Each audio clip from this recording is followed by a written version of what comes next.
Ikaw ba ay micro, small o medium enterprise? Gusto mo ba itong lumago? Gusto mo bang ma-enhance ang iyong mga kasanayan upang mas maging produktibo?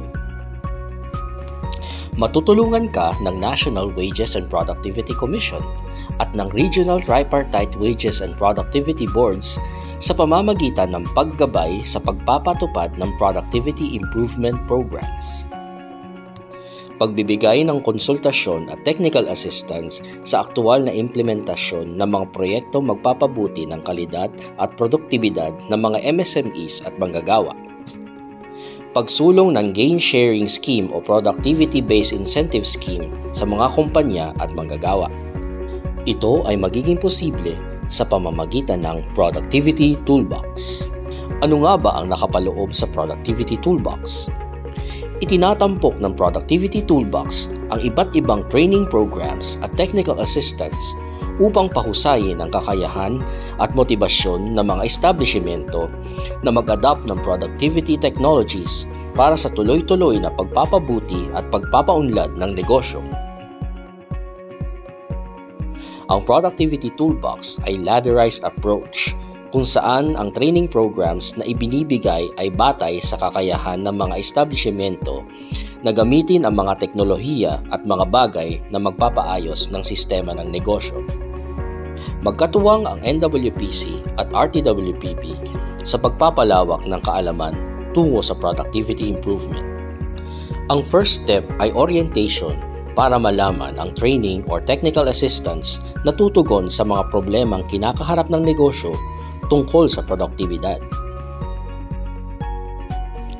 May 3 antas ang mga training programs. Ito ay ang mga sumusunod: basic, intermediate, at advanced. Ang basic training ay ang pagsasanay sa mga pangunahing konsepto ng produktibidad, prinsipyo o kaugalian, kalagayan sa trabaho, at ang mga pangunahing sistema sa negosyo. Ang mga training program sa basic level ay ang mga sumusunod: Productivity 101 o Orientation, 7S of Good Housekeeping, Steve Values for a Smarter and Productive Workforce, Steve Bayanihan, Work Ethics of a Productive Worker, Productive Career Choice, at Produktibong Kasambahay Kaagapay sa Pamumuhay. Ang intermediate training naman ay ang pagsasanay sa aplikasyon ng mga productivity technologies batay sa pangangailangan ng mga establishmento para lalo pang pagbutihin ang sistema sa negosyo.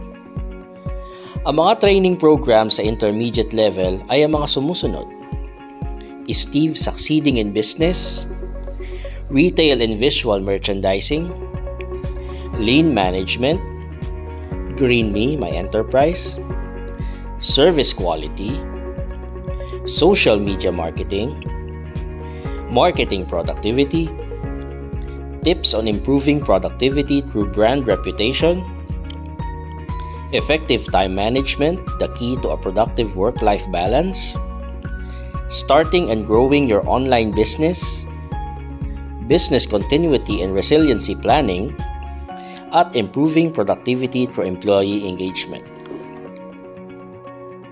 Ang advanced training ay ang uri ng pagsasanay kung saan kinakailangan maging mas handa at malikhain ang mga negosyo sa harap ng mga pagbabago upang magtagumpay sa negosyo at maging mas produktibo. Ang mga training programs sa advanced level ay ang mga sumusunod: Service Quality for Tourism Supply Chain, Green Me for Hotel Industry, at Incentivizing Performance. Sa pamamagitan ng mga pagsasanay na ito, binibigyan ng pansin at pagpapahalaga ang kontribusyon ng mga manggagawa sa pag-unlad ng negosyo. Ang mga MSMEs na matagumpay sa pagpapatupad ng mga training programs at gain sharing scheme ay kwalipikado na sumali sa prestihiyosong Productivity Olympics na ginaganap kada 2 taon.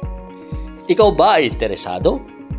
Sali na sa aming mga training programs dahil pag produktibo, aasenso!